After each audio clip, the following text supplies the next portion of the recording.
जय सनातन धर्म की प्रिय दर्शकों, आप सभी का स्वागत है हमारे इस YouTube चैनल पर। दर्शकों, मंगल और शनि की युति ब्रह्मांड में बनना आरंभ हो चुकी है। ये युति लगभग 40 दिन चलेगी। इसके प्रभाव भी बहुत ही अलग होंगे। क्यों होंगे? क्योंकि आने वाले विक्रम संवत 2081 के राजा और मंत्री भी यही हैं, यानी मंगल राजा है और मंत्री शनि है। और अपने कार्य को आरंभ करने से पूर्व, अपने पद को ग्रहण करने से पूर्व ही ये दोनों संयुक्त रूप से एक राशि के अंदर आकर के वार्तालाप कर रहे हैं। इसे आप ऐसे समझिए। और शनि की अपनी ही राशि के अंदर हैं और अभी अभी मंगल अपनी उच्च राशि से शनि की राशि में जा रहा है। यानी कितनी विचित्र परिस्थिति है ये, इसका जरा आकलन कीजिए। मंगल अपनी उच्च राशि में से निकल करके शनि की राशि में जा रहा है। शनि अपनी राशि में स्थित है। अगले वर्ष के राजा मंत्री भी ये दोनों हैं। और ये योग जो मंगल शनि का है, ये बहुत बड़ी ताकत भी रखता है। और इसीलिए मैंने आपसे कहा था कि कल की भी इस ब्रह्मांड की सबसे बड़ी अग्नि परीक्षा अवश्य देंगे।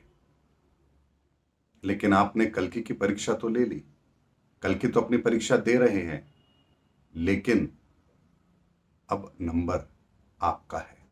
हमने परमात्मा को तो ये कहा कि आप साबित कीजिए कि आप परमात्मा हैं, आप साबित कीजिए कि आप शक्ति हैं। हमने उन्हें वचन से अजमाया, कर्म से अजमाया। देखते हैं अब वो क्या करते हैं, देखते हैं अब वो किस चीज का अनुसरण करते हैं, देखते हैं अब उनका व्यवहार कैसा होता है। हमने हर पैमाने पर उनको परखने का प्रयास किया। परमात्मा ने अपनी परीक्षा सहजता के साथ दी और आगे भी देता रहेगा, क्योंकि ये कालखंड 40 दिन का है। लेकिन इन्हीं 40 दिनों के अंदर हमारी भी परीक्षा होगी। और सोचिए, जब परमात्मा हमारी परीक्षा लेगा, हमने उसकी परीक्षा ली कि साबित करो तुम परमात्मा हो, साबित करो तुम शक्ति हो, साबित करो तुम भगवान हो, साबित करो कि तुम जन कल्याण के लिए इस धरती पर आए हो। हमने तो उनकी परीक्षा ले ली।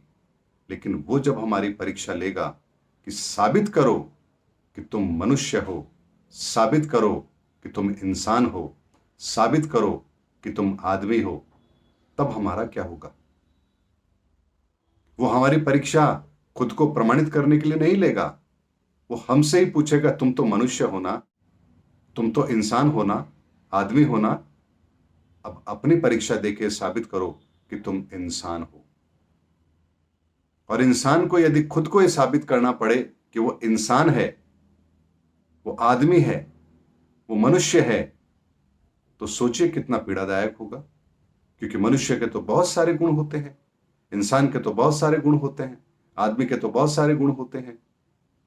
वो फिर हमारे सामने भी वैसी परिस्थिति ला करके रखेगा कि बताओ, अब साबित करो कि हां, तुम इन विषम परिस्थितियों में भी मनुष्य हो, इंसान हो, आदमी हो, साबित करो।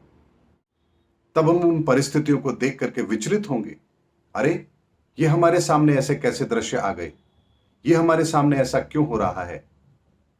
हमारी परीक्षा क्यों ली जा रही है? हम तो भक्ति मार्ग पर हैं, हम तो किसी का बुरा नहीं चाहते। लेकिन परीक्षाएं तो हमने भी ईश्वर की ली है। राम को भी न जाने कितनी परीक्षाएं देनी पड़ी, सीता को न जाने कितनी परीक्षाएं देनी पड़ी। ये इंसान हर वक्त परमात्मा की परीक्षा लेता है। मेरी बात अगर आपको फिलॉसफी लग रही है तो आप स्वयं अपने जीवन में झांक के देखिए, क्या आप ऐसा नहीं करते हैं? हे प्रभु, मेरा बेटा पास हो जाए, मैं प्रसाद चढ़ाऊंगी। बेटा पास हो गया, प्रभु पास हो गए। बेटा फेल हो गया तो प्रभु भी फेल हो गए। हे प्रभु, मेरा ट्रांसफर हो जाए। ट्रांसफर हो गया, ईश्वर पास हो गया। ट्रांसफर नहीं हुआ तो ईश्वर फेल हो गया। कितनी बार हम परीक्षा लेते हैं दिन के अंदर, हे ईश्वर मेरा काम हो जाए, हे ईश्वर मेरा ये हो जाए। हर वक्त हम ईश्वर की परीक्षा लेते हैं, लेकिन भूल जाते हैं ये परीक्षाएं हम ईश्वर की नहीं ले रहे हैं। ईश्वर भी इन परीक्षाओं के बदले आपकी पात्रता को जांचेगा। वो भी कहेगा, अच्छा तुझे सुख चाहिए तो ले, सुख को रखने की काबिलियत तेरे अंदर है या नहीं है?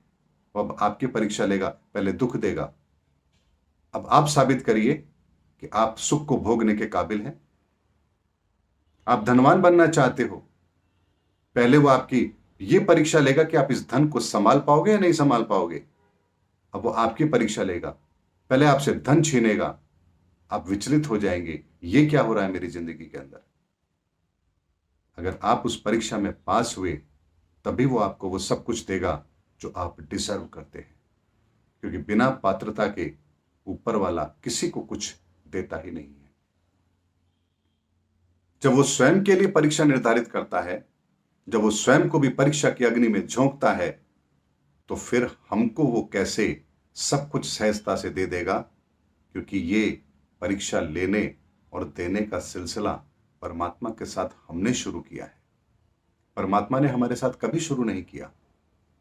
परमात्मा तो आपको श्वासें देता है, कभी उसका हिसाब मांगा उसने? परमात्मा आपको रोशनी देता है, कभी उसका हिसाब किताब मांगा उसने? परमात्मा आपको वनस्पति देता है, कभी उसका हिसाब किताब मांगा उसने? परमात्मा आपके जीवन जीने का उत्साह आपको देता है, आपके मन के अंदर, विचारों के अंदर वो स्थित होकर आपको मार्गदर्शन देता है, आपके आत्मा स्वरूप के अंदर वो आपके भीतर बैठ करके आपको मोटिवेट करता है, आपके मार्ग को प्रशस्त करता है। लेकिन कभी उसने इसके बदले आपसे कभी कुछ मांगा है? कभी भी कुछ नहीं मांगा। लेकिन हम उसकी बार बार परीक्षा लेते हैं, और वो भी कितनी सहजता से परीक्षा देता है। वो अपने व्यवहार की परीक्षा देता है, वो अपने सामर्थ्य की परीक्षा देता है, वो अपने धैर्य की परीक्षा देता है, वो अपनी गंभीरता की परीक्षा देता है।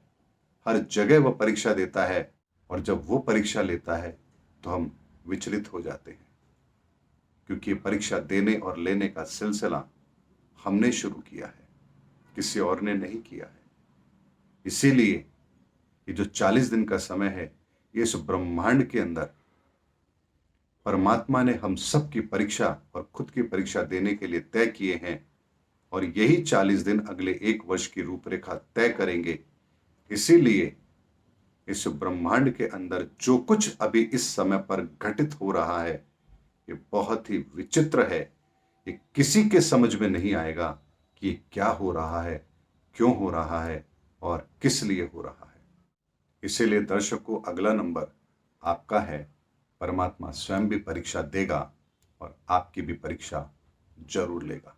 कहते हैं ना कि बच्चे अगर परीक्षा देते हैं तो टीचर भी किसी परीक्षा को पास करके आपको पढ़ाने के लिए काबिल बनता है।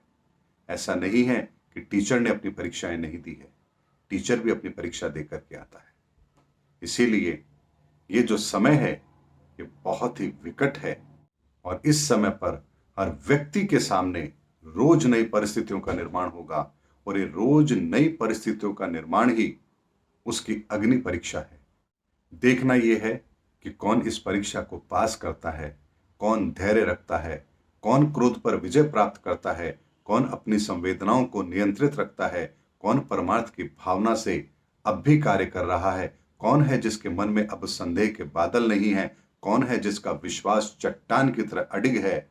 यहां अब हर चीज की परीक्षा तो अवश्य होगी, क्योंकि बिना पात्रता के परमात्मा भी किसी को कुछ नहीं देता है।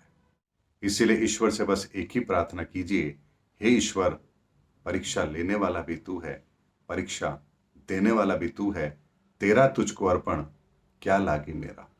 इसीलिए ना मुझे परीक्षा का भय है, ना मुझे परीक्षा में पास होने की खुशी है, और ना ही मुझे परीक्षा में फेल होने का गम है, क्योंकि मैं तो तेरे से जुड़ा हूं। जब तेरे से जुड़ा हूं तो तू जैसे रखे वैसे तेरी इच्छा। जब मेरा इसमें अपना कुछ है ही नहीं, तो मैं फिर इस चीज से घबराऊं क्यों। यही भावना हमारे अंदर होनी चाहिए, क्योंकि देने वाला और लेने वाला वो एक ही है। इसीलिए अपने अंदर के विश्वास को मजबूती के साथ बनाए रखिए। ये वो चिराग है जो आंधियों में बुझने वाला नहीं है। इस बात का एक कठोर और दृढ़ निश्चय आपके भीतर होना चाहिए, तभी ये चिराग आंधियों के अंदर भी जलता रहेगा। उम्मीद करता हूं दर्शकों, मेरा वीडियो आपको जरूर अच्छा लगा होगा। अगले वीडियो के अंदर आपसे फिर भेंट होगी। तब तक हमारे चैनल पर बने रहिए। जय हिंद, जय भारत, जय सनातन धर्म की।